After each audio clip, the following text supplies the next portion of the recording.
നമസ്തേ കുട്ടികളെ, ഇന്നിവിടെ പറയാൻ പോണ കാര്യം എനിക്ക് പറ്റിയൊരു തെറ്റാണ് കേട്ടോ. തെറ്റ് അല്ലെങ്കിൽ അബദ്ധം എന്നൊക്കെ പറയാം. അത് എങ്ങനെ ഞാൻ ശരി ചെയ്തതെന്ന് നോക്കാം. ഇപ്പോൾ ഞാൻ കാലത്ത് ചോറ് അരി അടുപ്പത്തിട്ട് തിളച്ച ശേഷം അത് ഫ്ലെയിം കുറച്ചിട്ട് പറമ്പിൽ കുറച്ച് പണി ഉണ്ടായിരുന്നു, അവിടേക്ക് പോയി. പോയ സമയത്ത് ഈ അരിയിൽ വെള്ളം വറ്റി ചോറ് അടിപിടിച്ചു. അടിപിടിച്ച് കരിഞ്ഞ മണം വരുമ്പോഴാണ് ഞാൻ അറിഞ്ഞത് ഞാൻ സ്റ്റൗവിൻ്റെ മുകളിൽ ചോറ് വെച്ച ഓർമ്മ വന്നത്. ഞാൻ ഓടി വന്നപ്പോഴേക്കും ചോറിൻ്റെ അടി കരിഞ്ഞു. അപ്പോൾ അങ്ങനെ അടി കരിഞ്ഞപ്പോൾ ഒരു മണിക്കൊക്കെ ചോറുണ്ടായത് ഞങ്ങൾക്ക് രണ്ടുപേർക്കും.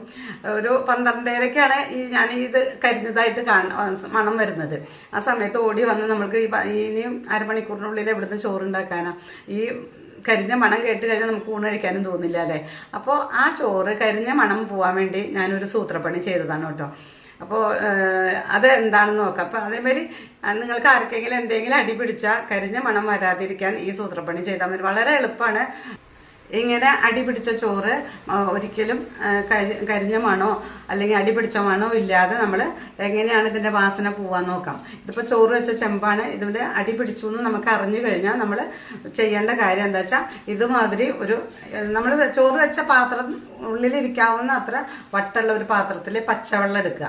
പച്ചവെള്ളം എടുത്തിട്ട് നമ്മൾ അടി പിടിച്ച കൂട്ടാനായാലും ഇപ്പോൾ സാമ്പാർ അടി പിടിക്കാറുണ്ടല്ലോ, അടി പിടിച്ചിട്ടുണ്ടെങ്കിൽ ചോറായാലും ഇതിലേക്ക് ഇങ്ങനെ ഇറക്കി വെച്ച് കൊടുത്താൽ മതി. ഇറക്കി വെച്ച് കൊടുത്ത് മൂടി വെക്കാൻ പാടില്ല കേട്ടോ. ഇങ്ങനെ വെക്കുക കുറച്ച് നേരം, ഇത് ചൂടാറുന്നവരെ. അതിന് ശേഷം നമ്മൾ മേലോടെയുള്ള അടി പിടിച്ച ആ സാധനം ഭാഗത്തു നിന്ന് എടുക്കാൻ പാടില്ല, അടി എടുക്കാൻ പാടില്ല.